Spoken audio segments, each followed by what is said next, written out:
Hey, what's going on everyone? In this video, I will show you how to unlock Ranked mode in Apex Legends. First, Ranked is locked for new players. To unlock it, you need to reach level 20 on your account.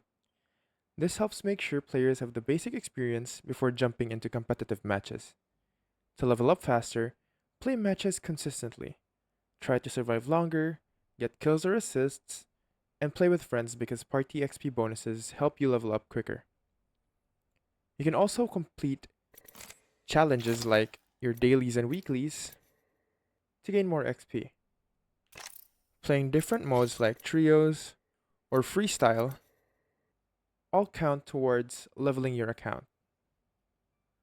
Once you reach level 20, ranked will automatically unlock.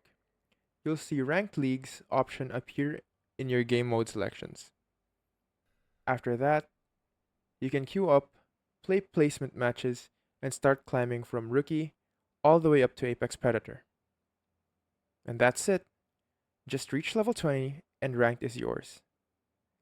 That is how to unlock ranked in Apex Legends.